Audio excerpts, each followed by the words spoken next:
속에서 쇠맛이 날 때까지, 귀에서 피가 날 때까지 탈탈탈 털어드립니다. 뉴스 토마치. 세 번째 토마치 토커 소개해드립니다.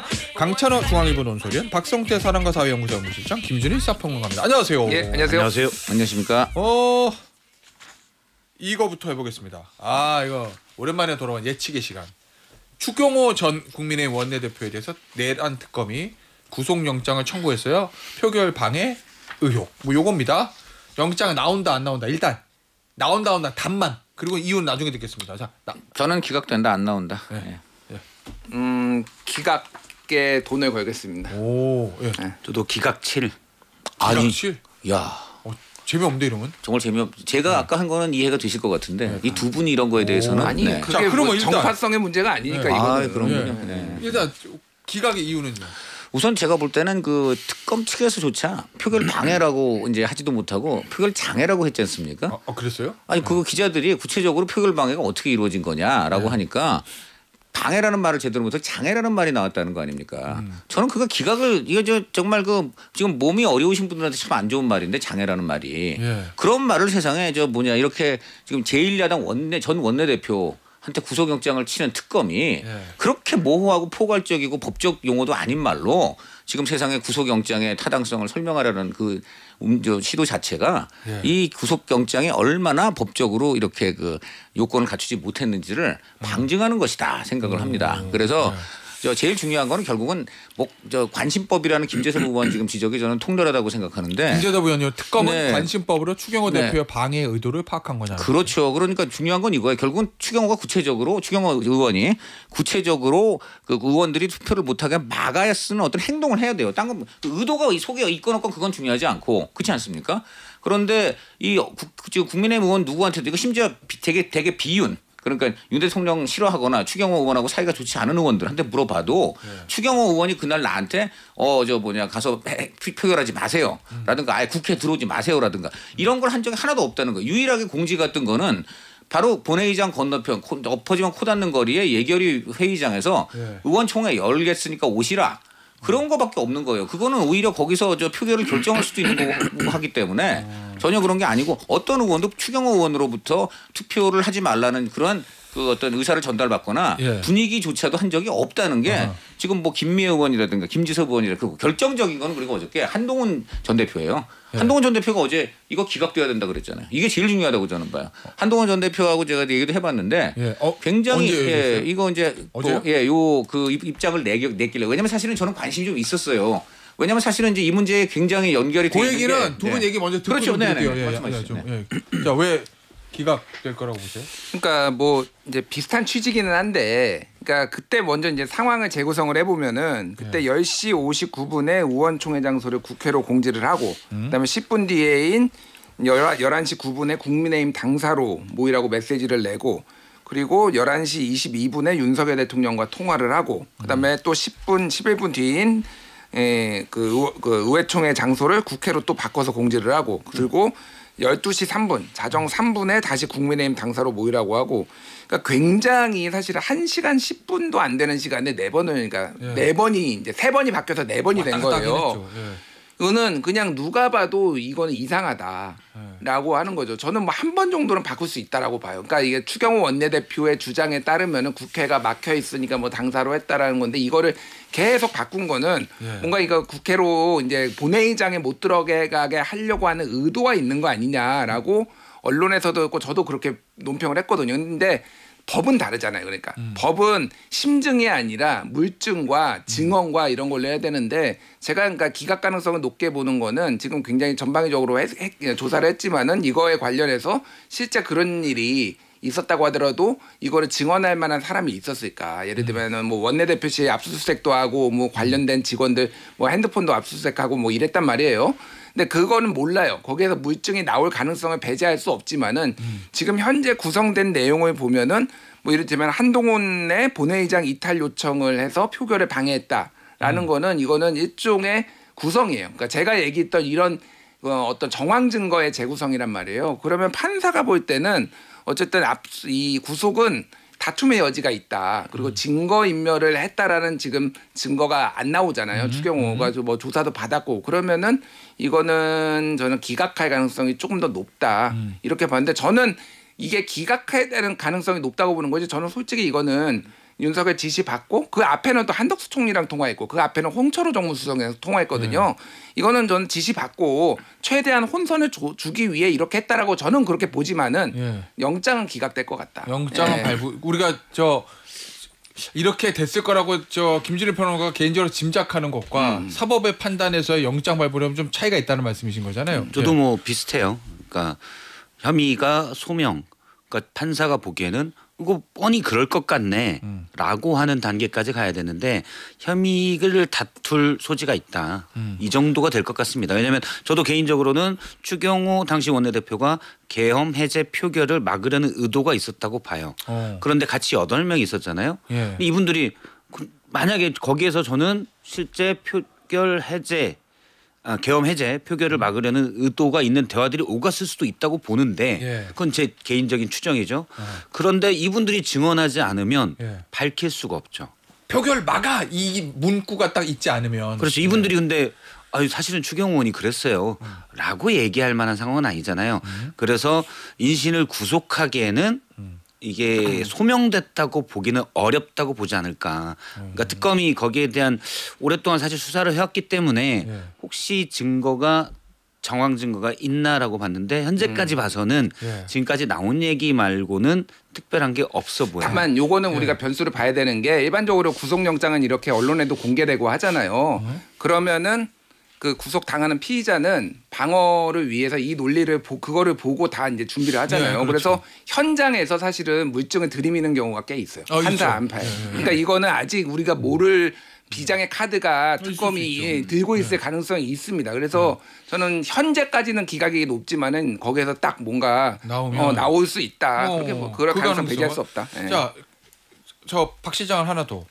그러면은 그 추경호 원내대표 당시 원내대표 이제 영장은 발부되지 않을 거다는 게 이제 세 분에 대한 얘기인데, 근데 이제 앞서 왔다 갔다 하는 거 얘기했었잖아요.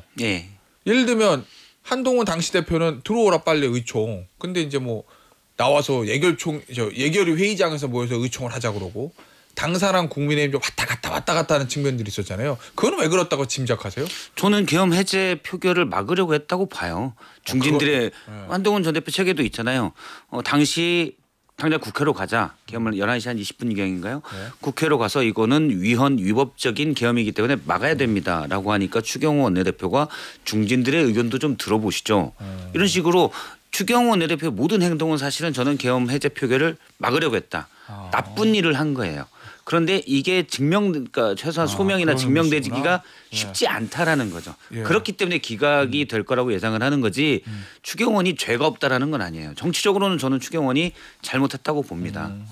알겠습니다. 자, 강채원 논설위원. 그래서 어제 보니까 뭐 김재섭 의원도 그렇고 그러니까 비상계엄을 반대했던 개혁신당 이준석 의원도 그렇고 물론 뭐 표결은 못 들어갔지만 그렇죠. 그 다음에 표결권은 없지만 당시에 국회의원이 아니었으니까 한동훈 전 대표도 그렇고 강하게 이거를 이제 영장이 다 기각될 거다, 기각돼야 한다 이렇게 얘기를 했거든요.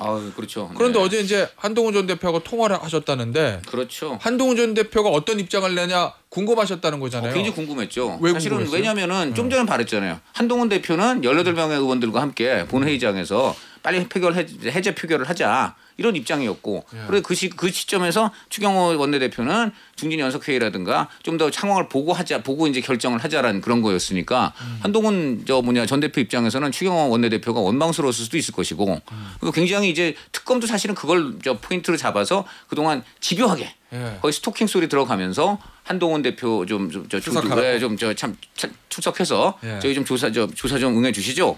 그랬는데 한동훈 전 대표 계속 거부를 했지 않습니까?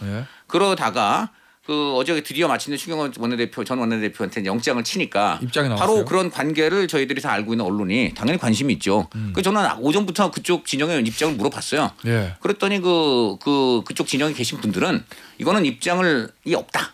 입장이 없는 게 입장이다. 왜냐하면 이게 자세한 내용을 모르겠고 그러니까 없자. 이제 약간 중립적으로 갔어요. 그런데 오후에 한동훈 전 대표가 직접 SNS에 입장을 냈잖아요. 이건 기각돼야 된다. 이건 그런 추경호가 그렇게 한 사실이 없다.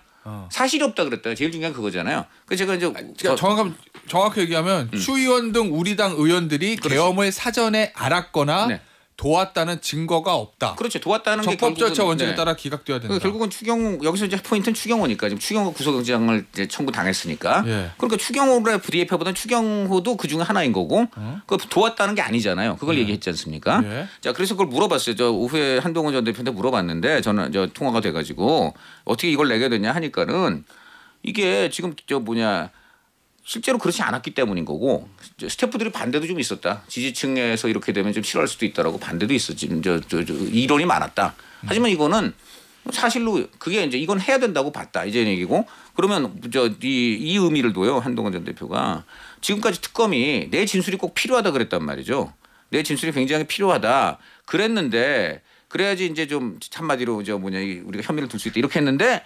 오늘 내가 그냥 딱 대놓고 이건 아니다. 이건 기각돼야 된다고 했기 때문에 이건 한마디로 특검의 지금 추경호 구속 추진에 치명타, 수사에 치명타를 가한 것이다. 본인이 치명타를 가했다고 좀 얘기를 했어요. 굉장히 얘기를 진술이 꼭 필요하다고 당신 이제 특검이 꼭 그렇게 진술이 필요하다고 했는데 예. 그 필요하다고 하는 실제 당사자가 난데 내가 아니다. 그런 사실 없었고 이 기각돼야 된다기 때문에 치명타를 준 것이다. 본인이 직접 그렇게 의미를 했고 또 하나는 이 구속영장 청구 직전에 무슨 사건이 있었습니까? 바로 그 곽정근 전 사령관이 할 거예요. 한마디로 근데 이게 연결이 돼서 말씀드려요. 그 이런 한동훈 전 대표가 참담하다고 한 얘기를 할 정도로 한동훈 잡아서 쏴 죽이자 이런 얘기를 했단 말이에요. 그런데 그럼에도 불구하고 가장 친윤의 핵심이라는 추경호 전 원내대표의 구속영장 청구는 이건 부당하고 기각돼야 된다고 그 다음날 했다는 것이 또 이게 굉장히 의미가 있는 거다 이렇게 표현을 하더라고요. 그러면 내부에서는 좀 스태프들은 반대, 내부에 저 이견이 참모들은 이견이 있었다는 네, 거죠. 네. 굳이 왜 추경호 원내대표 기각되냐가 입장을 내냐고. 그러니까 뭐 그 워딩은 정확히 모르겠지만 하여간 네. 그 입장을 내는데 네. 이론이 있었다. 그러나 이론이 내가 볼 때는 뭐. 이건 네. 해야 한다고 봤다 네. 이렇게 말씀하더라고요. 아 근데 한 전 대표 저 페이스북 메시지 앞단도 있긴 있어요. 네. 뭐였지? 많은 우리 당 의원들이 많이 계엄해제 표결에 참석했어야 된다고 봅니다. 그렇죠. 그렇지 않은 것은 안타깝습니다. 네. 다만 영장은 기각되는 게 맞습니다. 그렇죠. 뭐 네. 알겠습니다. 예. 알겠습니다. 자 만약에 기각이 되면 역풍 분다? 특검 수사? 역풍이 불까요? 물론 이제 뭐 언론에서 지적을 하는데 예. 일단 이게 뭐 무리한 기소다 그러고 뭐 어제 이제 로텐홀에서 뭐 시위도 하고 그랬는데 특검이 이거를 구속영장을 안 칠 수가 있나요? 솔직히 상황에서 이거는 중요한 수사고 뭐가 됐든 판단을 받아보는 게 맞죠. 그러니까 예. 뭐 기각이 되면은 기각이 되는 대로 또 기소를 해서 갈 거고 기소를 안 하는 것도 이상하고 그래서 저는 뭐 역풍까지는 뭐 생각 안 합니다. 알겠습니다. 자 주제를 바꿔서 대통령 재판 정확히 말하면 형사소송법 개정안 재판중지법이었다가 국정안정법, 헌법 84조 수호법 여러 별칭이 붙었으나 일단 안 하는 걸로 정리가 됐어요. 박 실장님, 네. 여당 내에 무슨 일이 있었던 겁니까? 그 하루 동안.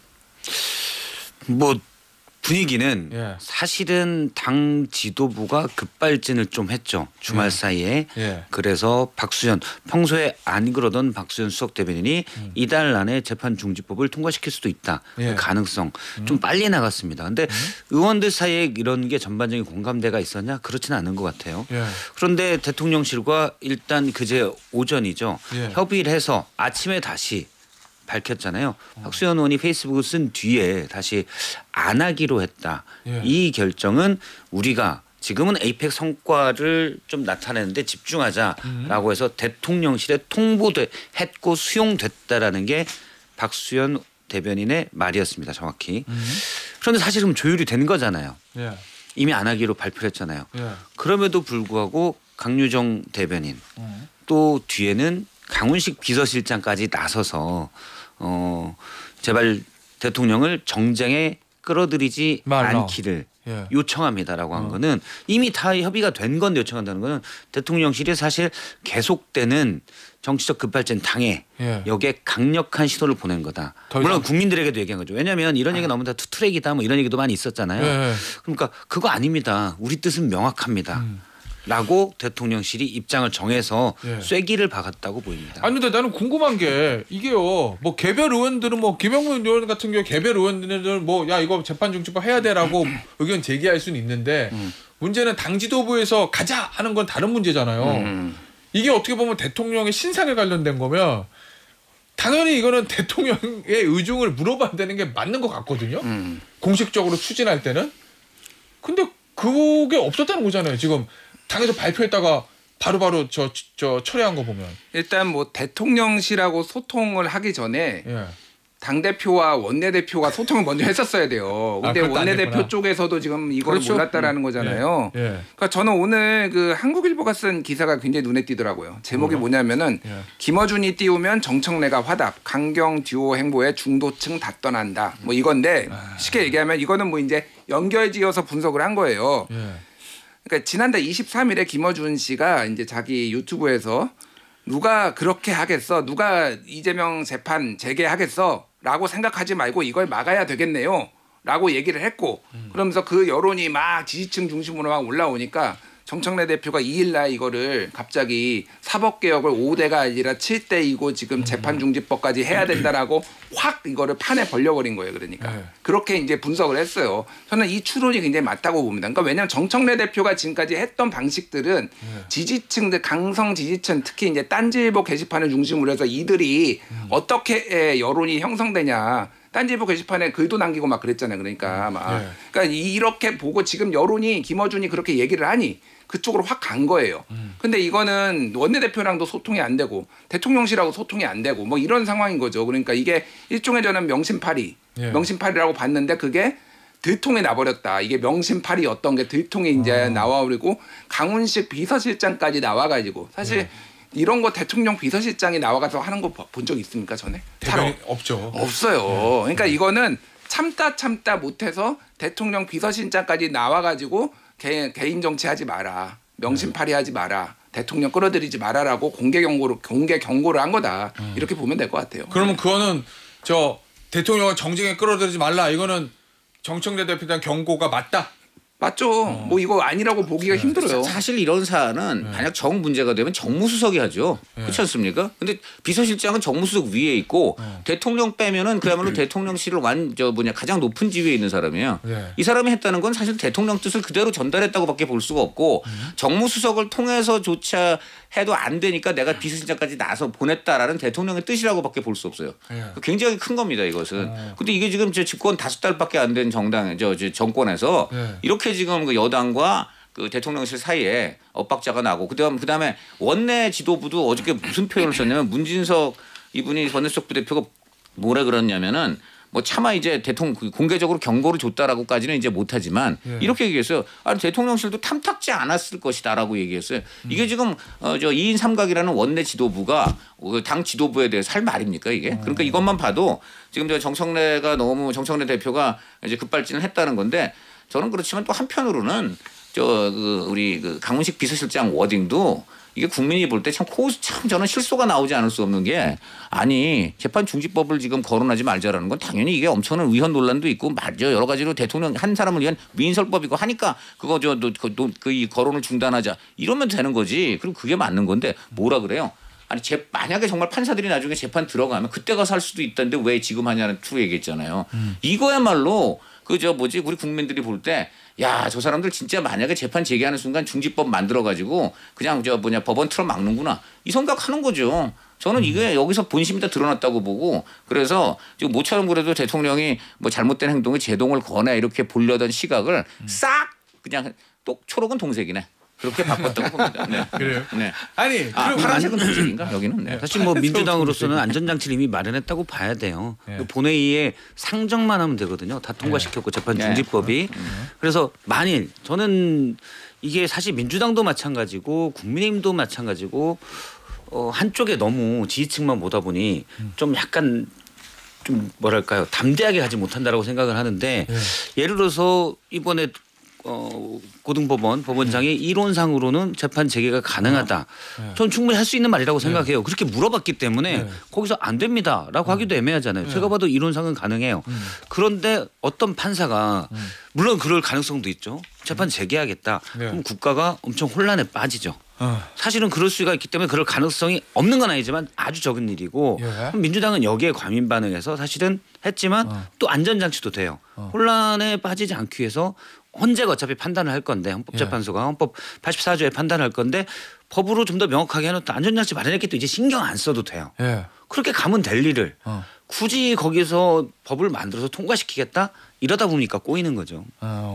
알겠습니다. 정청래 대표는 몰랐을까요? 대통령실이 이렇게 강하게 제동을 걸 줄? 근데 뭐 저도 그냥 전원이니까 그러지만은 예. 잘 소통을 잘 안 한다라는 거예요. 아. 네, 물론 정청래 대표는 그렇게 생각 안 하시겠지만은 예. 실제 깊은 얘기가 지금 잘 안 되고 있다라는 게 결과로 우리는 해석할 수밖에 없잖아요. 그러니까. 그래요. 그러니까 뭐 예. 이런 상황이라서 예. 좀 당내에서도 정청래 대표의 자기 정치에 대해서 예. 연말까지 사법 개혁한다라고 하는데 왜 연말까지 해야 되는지에 대해서 의문이 있는 거죠. 그거는 정청래의 타임라인이지 사법 개혁의 타임라인은 될 수 없습니다. 그러니까 그거는. 네. 예. 제가 알기로는 소통은 하는데 예. 텔레도 종종 하고 소통은 한다고 들었습니다. 그런데 예를 들어서 뭐 그냥 인사하고 이런 사이와 정말 본심을 내놓고 얘기하는 사이는 다르잖아요. 결정적인 거 대화가 오간다고 소통은 아니까. 알겠습니다. 맞- 요거 그렇죠. 네. 광고 듣고 요 얘기 하나 하고 그다음에 부부 이야기를 해보겠습니다. 광고 듣고 3부에 돌아올게요. 김태라 정치쇼 수요일 3부 뉴스 투머치 2부에 이어서 3부에서도 좀 이어가보고 있는데요. 앞서 이제 그 정청래 대표하고 이재명 대통령과의 관계 요거 그러면 의중을 아까 대답하시다 마셔가지고 시간이 다 돼서 예. 대통령 의중을 헤아리지 못하는 거예요? 아니면 에라 그냥 안 하고 그냥 정확 가는 제가 거예요? 볼 때는 의중을 헤아린다기보다도 정청래 대표가 본인 지지층에 소구하려는 거죠. 아. 대통령한테 뭐가 좋을까 이게 고민이 아니에요. 그거 안 헤아리는 거네요. 내가 뭘 하는 게 좋을까. 예. 근데 사실은 겹치는 대통령 지지층과 정청래 대표 지지층이 겹치는 부분이 많잖아요. 예. 그러면 이걸 원한다고 생각을 하는 거죠. 대통령이 1번이 아니고 예. 지지층이 1번인 거죠. 그러면 못 헤아리는 게 아니라 안 헤아리는 거네요. 그런 식 그렇죠. 굳이 뭐 그렇게 하려는 건 굳이 아니죠. 대통령 의중이 뭘까? 대통령이 뭘 좋아할까? 대통령 뭐가 도움이 될까보다는 강성 지지층이 뭘 좋아할까를 그렇죠. 본다. 그래서 자기 정치라고 하는 거죠. 아, 그래서 자기 정치라고 하는 저희가 거죠. 뭐 알겠습니다. 회의를 해도 저 예전에 회사 다닐 때도 보면 회의를 하면 8명 해요. 예. 똑같은 얘기했는데 해석이 달라요. 그런데 우리가 대화를 한다고 해서 이게 소통이 되냐? 아니죠. 아. 사실은 회의하고 뒤에 밥도 먹으면서 뭔 얘기해야 네. 서로의 진위를 아는데 조금 더 가깝게 되죠. 예. 그래서 뭐 일부 대화한다고 해서 이게 소통이 많이 된다고 볼 수는 없습니다. 알겠습니다. 하나만 더. 그래서 이제 그러면 대통령 여기서 진압했잖아요. 굳이 진압이란 표현을 쓴다면 그러면 이제 힘의 균형은 완전히 대통령실적으로 넘어온 거예요. 이제 정청래 대표 자기 정치 소위 말하는 안 할 것 같으니까. 전혀 아니죠. 정청래 아니, 대표는 계속 지금 자기 정치를 할 유인이 많죠. 그리고 지금 정청래 대표로서는 예. 본인이 정말 주도적으로 이끌어야 될 최고의 정치 무대인 지방선거가 다가오고 있잖아요. 이 지방선거 승리를 해야 되고요. 예. 또 지방선거에 가급적 자기한테 유호적인 사람들이 많이 이제 당선되게 하는 게 목표일 수밖에 없는 건 정치인의 생리이기 때문에 그게 이제 지방선거 공천을 두고서 또 대통령실과 당대표 이런 사이에 어떤 갈등이 터지지 않을 가능성을 배제할 수 없습니다. 네. 이게 뭐 알겠습니다. 저는 변곡점이 그 발언이 강훈식 실장의 브리핑이 하나의 변곡점이라고 보는데 되게 큰 포인트죠. 예. 당정 아니, 앞서 관계 과정. 김성태 전 의원도 이제 네. 완전히 힘은 대통령실로 넘어간 거다. 그걸 기점 이렇게 분석을 근데 하셨어요. 사실은 힘이 넘어갔다고 해서 대통령이 뭘 할 수 있는 건 없잖아요. 형식적으로. 뭐 그렇긴 하네. 형식적으로는 사실 인사와 사정인데 예. 현실적으로 뭘 할 건 없기 때문에 근데 문제는 이제 민주당 의원들이에요. 사실 민주당 의원들이 정청래 대표 체제를 그렇게 좋아하지 않은 의원들이 많습니다. 예. 그런데 공천권을 가지고 있고 다음에 또 연임할 수 있으니 일단 눈치 보고 조용히 있었는데 대통령실에서 강력하게 메시지를 낸 다음에 예. 의원들이 이제 어떤 움직임으로 갈 거냐. 아. 이게 이제 키포인트라고 그러니까 봐요. 포인트는 결국 이거예요. 대통령 본인의 지지율을 끌어올려야 돼요. 그러려면 중도층도 다 인정할 수 있는 그러한 국정 전반적인 그런 포용적인 정책을 펴야지 예. 이 재판 중지법 뭐 이런 식으로 본인 한 사람을 위한 이런 식의 국정 드라이브를 하면은 예. 대통령 지지율 떨어지고 알겠습니다. 정청래 대표가 힘이 더 실리게 됩니다. 결국 지지율이 깡패다. 또 이 그럼요. 얘기군요. 네, 알겠습니다. 그렇게 됩니다. 자, 주제를 바꿔서 곽종근 전 특수전 사령관과 윤석열 전 대통령의 법정 공방이 있었습니다. 그거 일단 들어보고 문제 아시죠, 여러분? 이야기 나누겠습니다. 탄주를 막 돌리기 시작하지 않았습니까? 그죠? 술 많이 먹었죠? 그날. 뭐 거기서 무슨 뭐 시국 얘기할 그럴 상황은 아니지 않습니까? 차마 그 말씀을 안 드렸는데 한동훈이하고 일부 정치인들 일부 호명하시면서 당신 앞에 잡아오라 그랬습니다. 당신이 총으로 쏴서라도 죽이겠다 그러셨습니다. 아, 이거 일단 요거부터 짧은 답. 누구 말이 맞는 것 같습니까?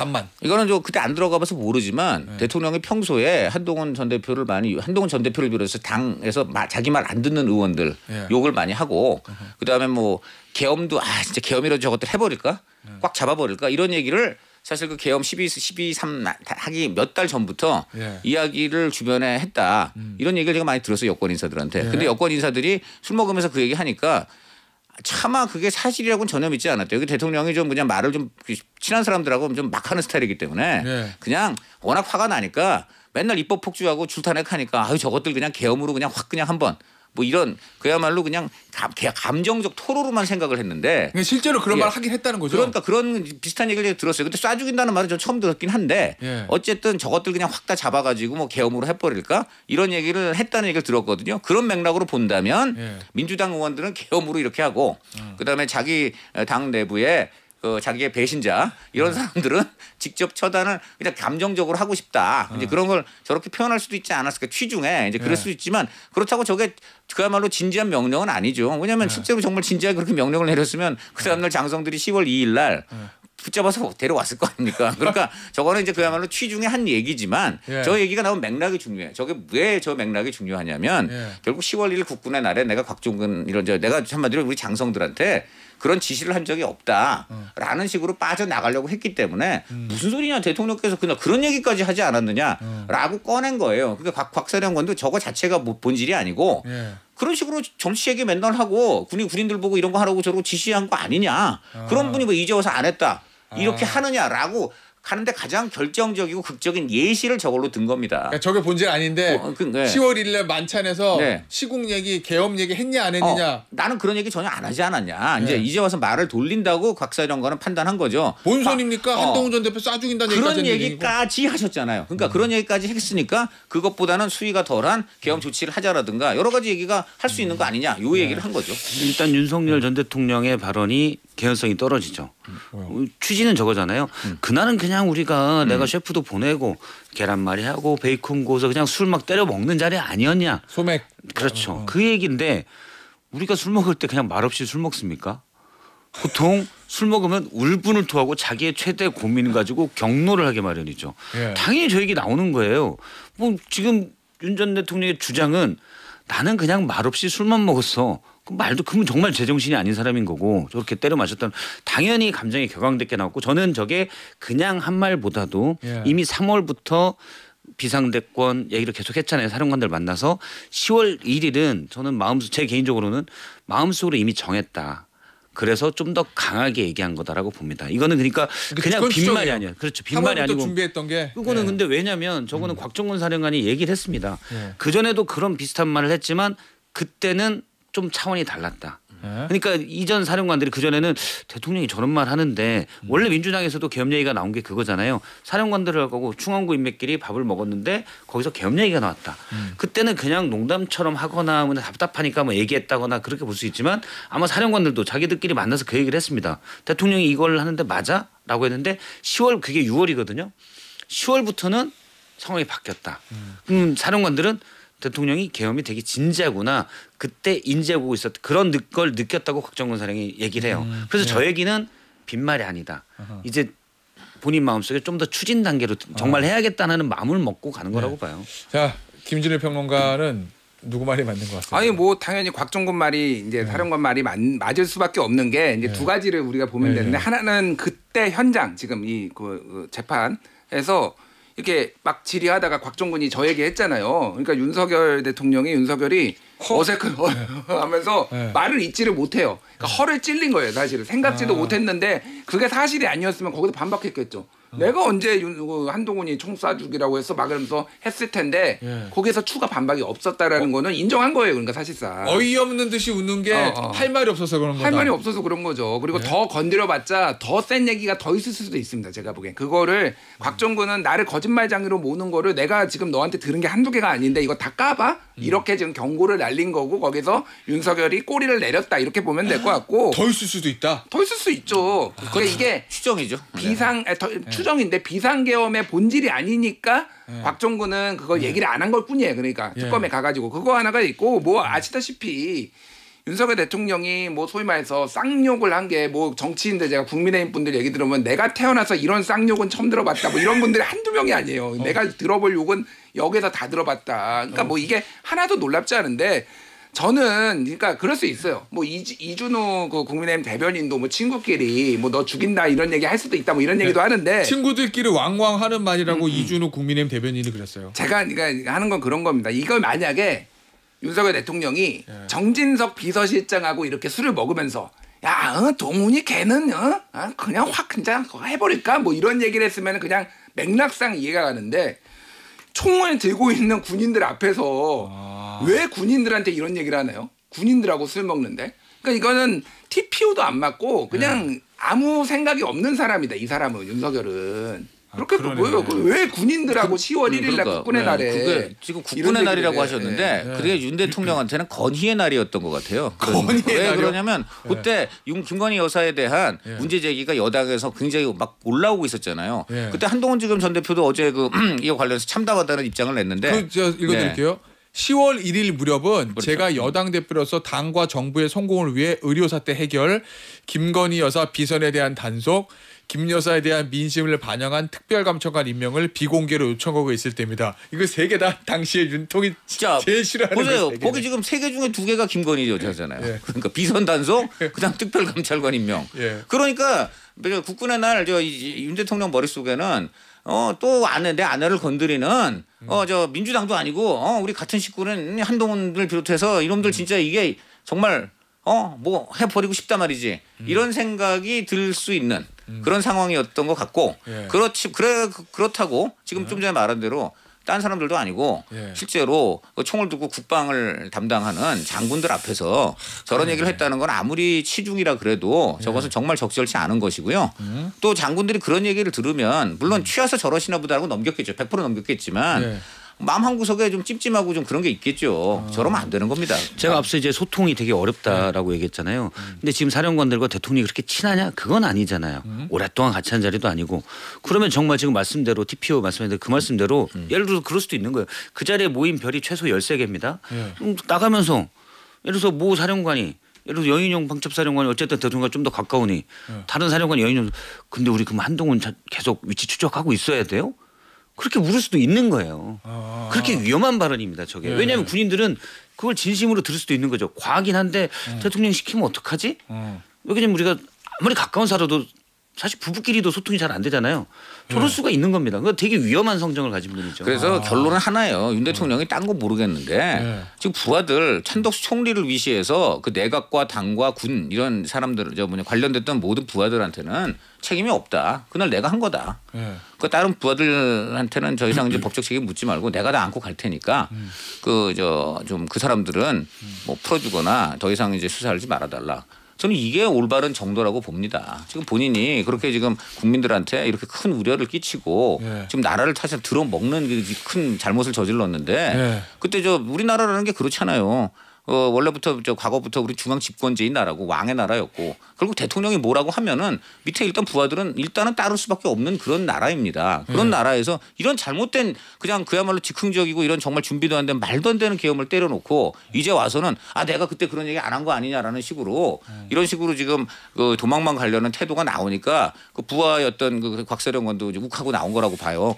결론은 윤 대통령이 모든 거를 이슬 짓고 하시고 중요한 건 좀 부하들은 좀 떼놓는 좀 이런 좀 용단을 내리길 저는 좀 진심으로 좀 기원합니다. 그렇게 할 것 같습니까? 아니 그건 그런 건 중요하지 않죠. 뭐 일본 보고 말이죠. 아니 이제 본인이 결정해야 되는. 잠깐만. 아니 언론에서는 촉구하는 거죠. 언론에서 촉구하는 거지. 맨 마지막 진심으로 바란다고 했습니다. 네. 기대는 별로 안 하시는 것 같아요. 그럴 인간이 아니에요. 아니 근데 중요한 건 언론은 이렇게 해야 되는 겁니다. 언론은 당연히 그렇게 해야 되는 거죠. 정치권도 그렇게 해야 되는 그렇게 하려는 거고. 중요한 건 본인이 결단해야 되는데 그럴 건 아닐 것 같다. 그럴 뿐이 아닙니다. 그러니까 인간이라는 표현을 조금 세게 해서 그럴 뿐이 아니다. 윤석열 그럴 뿐이었으면 이미 여기까지 오지도 않았다. 알겠습니다. 제가 볼 때는 뭐 한 3급 이상 고위공직자 중에 제일 찌질한 것 같아요. 알겠습니다. 자 주제를 바꿔볼게요. 부부 이야기 한다고 했으니까 이제 부인인 김건희 여사로 가겠습니다. 어제 이제 저희 SBS가 단독 보도냈는데 이게 처음 된 얘기거든요. 지난 7월에 김건희 특검이 건진법사 법정에서 확보한 김건희 여사 옛날 휴대폰에서 김 여사와 한 남성 A 씨라고 할게요. 이 A 씨가 주고받은 메시지가 수백 개 나왔는데 이 A 씨를 보니까 김건희 여사 관련 의혹 전반의 핵심으로 보고 있다. 특검이 이거거든요. 일단 김평준 평론가 이게 어떤 의미에서 핵심 인물이라고 지금 보는 거예요? 나온 게 뭐라는 거예요? 특검이? 굉장히 이제 흥미로운데 사실 이게 이전에 일단은 예. 김건희가 쓰던 과거의 휴대전화가 왜 건진법사 법당에서 나왔는지부터 이제 의문이었잖아요. 그러니까 근데 맞아. 그 퍼즐이 하나씩 지금 맞춰지는 것 같다. 예. 특검이 확보해가지고 지금 2013년부터 2016년까지 사용했던 전화기, 그러니까 이제 박근혜 정부 때예요. 그러니까 예, 이제 예. 윤석열 검사가 아직 서울중앙지검장이나 이제 검찰총장 하기 전이었죠. 대구 자천됐어 되구나. 예, 대구 자천되고 뭐 그때 중앙지검 왔으나 하여간 뭐 이제 고 무렵이고 어쨌든 결혼을 했을 때고 2012년에 했으니까. 그런데 이 A 씨, 모 씨 남성과 굉장히 500차례의 문자 메시지를 했다라는 거. 근데 이게 4년간 500차례면은 사실은 이거를 껌껌이 세면은 예. 이게 정말로 많은 것인가 의문이 들어요. 김건희 씨가 또 말이 많으니까 계속 하다 보면 안 돼. 어쨌든 밀접한 관계였다라는 거고. 근데 이 A 씨는 특검의 과거에 무자본 M&A 혐의로 여러 차례 형사처벌을 받았다라는 거는 크게 보면은 주가 조작이나 이쪽 자본시장에서의 교란 행위와 관련해서 맥락이 닿아 있으면은 도이치모터스 주가 조작이나 예를 들면 이런 것과 관련해서 뭐 조언을 얻었거나 뭐 이런 거를 했을 가능성이 있으니까 그거는 더 파봐야 되는 건데 이거를 김건희한테 건진법사를 소개한 게 이 사람이라는 거예요. 그러니까 일각에서는 처녀 때부터 알고 지냈다고 그러는데 그게 아니라 이 사람을 소개했다는 거. 특검팀은 그렇게 확인을 했다라는 거예요. 아 처녀 때 소개했을 수도 있겠구나. 예, 그래서 문자 메시지에 있다라는 겁니다. 건지는 무당이라고 볼 수는 없고 거의 로비스트다라고 해서 이런 거를 했다라는 거니까 그럼 왜 이게 이제 이쪽에 전화기가 있었는지 조금씩 퍼즐이 맞춰지는 거고. 그래서 뭐 이제 그 SBS 보도인데 주식 거래 관련 관계를 넘어 개인적으로도 밀접한 관계였던 것으로 특검이 결론을 내렸다. 사실은 약간 이게 뭐 여러 가지를 암시를 해가지고 상상을 펼치는데 저는 어쨌든 뭐 다른 건 모르겠고 굉장히 사적으로 친했다라는 건데 이게 후속 보도가 SBS가 하나 더 바로 냈어요. 작년 10월 말입니다. 이 사람이 음주운전에 걸렸어요. 그런데 왜 음주했냐라고 물어보니까 가까운 지인이 서울중앙지검 반부패 2부에서 몇 년 동안 수사를 받아왔는데 불기소 처분이 내려져서 축하주를 마셨다. 근데 그때 반부패 2부에서 수사를 받았다가 불기소가 된 게 김건희예요. 열흘 전에 김건희가 도이치모터스 주가 조작 관련해서 반부패 2부가 이거 무혐의입니다. 그래서 난리가 났잖아요, 검찰이. 그러면은 이게 지금 핸드폰이 2013년부터 2016년에 쓴 거라서 그런 거지 그때 관계가 끊어진 거냐? 아니다. 계속 지금 최근 때까지 계속 해왔던 김건희의 핵심 중에 핵심이다. 이 사람이. 그럼 이 사람을 파봐야지 더 뭐가 여죄가 나올 가능성이 있다. 이렇게 이제 추론할 수가 있는 거죠. 제가 알기로는 이미 특검에서 이분이 조사를 받았고요. 그래요? 네, 조사를 받은 걸로 알고 있고 그러니까 원래 1차 도이치모터스 1차 주가 조작이 있고 2차가 있잖아요. 1차는 공소시효가 끊어져서 그건 이제 안 하는 걸로 하고 그 중간에 계좌 관리를 잠깐 했던 분이라고 합니다. 그러니까 옛날 도이치모터스 주가 조작 의혹 관련돼서 이분도 뭔가 주가 조작에 관여가 돼 있나라고 했는데 그런 혐의점은 잘 발견을 못했다라고 하는 것 같고 그래서 일단 특검은 이제 이분이 원래 도이치에서 수사받다가 도망 다녔었어요. 계속 도망 다니고 그래서 제대로 안 했는데 검찰 수사를 받은지 특검인지 헷갈리는데 어쨌든 수사는 받았었어요. 근데 혐의점은 범죄 혐의점은 찾지 못했다. 다만 이제 관심을 끄는 거는 이분이 그래서 뭐 어떤 의혹의 범죄 의혹의 핵심은 제가 볼 때는 아닌 것 같아요. 다만 김건희 스토리의 핵심은 될 수 있다. 범죄 핵심 아닌데 스토리의 핵심이 될 수 있는 건 뭐예요? 그냥 뭐 그 밀접한 정도까지만. 관계가 뭐예요?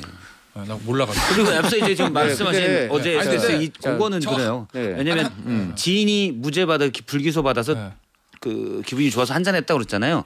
그게 이제 뭐 지인이 불기소됐으니까 했지만 이 건에 이분도 연루돼 있는 거거든요. 요즘 도이치모터스 건이니까.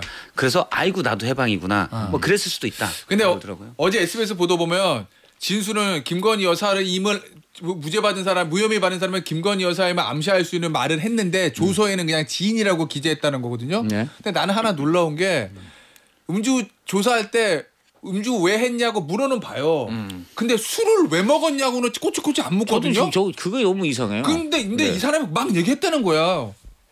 그러니까 요런 그거 예. 그 플렉스 제 그 생각에 자신감이 자신감이 아니죠. 자신감이 플렉스인데? 아니라 내가 김건희 여사 쉽게 말하면 영부인과 가까운 사람이야라고 하여 그게 플렉스잖아요. 경찰이 예. 그걸 보고서 이분은 실세인가 보다 해서 예. 조금 죄를 가볍게 하거나 예. 조금 하여간 좀 더 처벌을 덜하게 하는 그런 효과를 노렸을 수 있다고. 왜 그러니까 옛날에 이제 과거에 경찰 조사 받으면 나 청와대하고 무슨 가까운 사람이 이런 식으로 많이 하잖아요. 이제 그런 거에 일환일 수 있겠죠. 그러니까 어찌됐든 그래서, 그런 네. 걸 막 말하고 다녔다는 사람이잖아요. 그러니까 이 사람이. 이게 범죄와의 전쟁 보면은 그 뭐 예신이 알죠. 느그 사장 남청동 사회지 서장 다 했어. 뭐 이거 거의 1급이에요 이게 지금. 오늘 여사가 무혐의 바꿔. 나도 바꿔. 그리고 13년에 문자 메시지 500개 하고 이거 그러니까 딱 그거야 이게. 저는 사실 개인적으로 반대되는 의견인데 거기에 대해서 설명하는 건 부적절해 보입니다. 그래요? 예. 네. 자 강찬호 의원. 예. 그러니까 이제 이 사람이 과연 그 도이치모터스 사건에 어느 정도 연결이 돼 있는지 오늘 그 김건희 여사 쪽이 이제 그 입장을 낸 게 그거잖아요. 저 뭐냐 일단 확인해 보겠다고. 남자와 그렇게만 관계는. 했지 여기에 대해서 이 사람이 어떤 실질적으로 무슨 영향을 미쳤다든지 도움을 줬다든지 한 것은 없다라고 일단 했단 변호인도 말이에요. 모르는 것 같아요. 첫 네, 나온 그렇게 얘기. 얘기를 했단 말이죠. 그러니까 그것만 따져보면 됩니다. 이 사람이 그 실제로 정말 김건희 여사의 도이치모터스 주가 조작 이 혐의에 어떻게 연루가 돼 있고 김건희 여사의 범죄 혐의에 이 사람이 어떤 식으로 연루가 돼서 김건희 여사의 범죄 혐의를 좀 더 확실하게 보여줄 수 있느냐 이 부분에만 그 특검이 이제 하면 되겠죠. 그런데 지금 여러 가지를 정황을 보면은 지금 수사가 아직 제대로 된 것 같지도 않은데 그냥 무조건 또 특검이 흘린 것 같아요. 지금 보면. 아, 그래요? 네, 그러니까 SBS 취재력이 뛰어나다고 할 수 있지만 지금 이 정도 가지고서 뭘 할 수 있어요? 지금 이게 지금 뭐가 도대체 김건희 여사의 혐의를 더 부각시킬 수가 있는 거죠? 그러니까 이거는 특검이 저는 어떤 느낌이 드냐면은 그냥 괜히 그냥 좀 야릇하고 이상하게 좀 또 흘려가지고 일단 그냥 무조건 뭐가 있는 것처럼 한 다음에 아니면 말고식으로 끝날 수도 있고 물론 이게 좀 밀접한 게 야릇한 거예요? 아니 일단 지금 남성과 그다음에 김건희라고 하면서 500건의 문자를 주고받았다. 난 이런 말 자체가 벌써 좀 전에 지금 우리 박순태 실장이 그러잖아요. 혐의는 모르겠지만 최소한 스토리는 될 수 있다 이러잖아요. 지금 저 특검이 보면은 이게 법이 아니고 여론몰이라든가 이런 걸 갖고 지금 반칙 플레이를 하는 게 많은 것 같은데 그게 아니기만을 기원합니다. 알겠습니다. 오늘 뉴스 투마치 여기서 마무리하도록 하겠습니다. 김준일 평론가, 박성태 실장, 강찬호 논설위원이었습니다. 감사합니다. 감사합니다.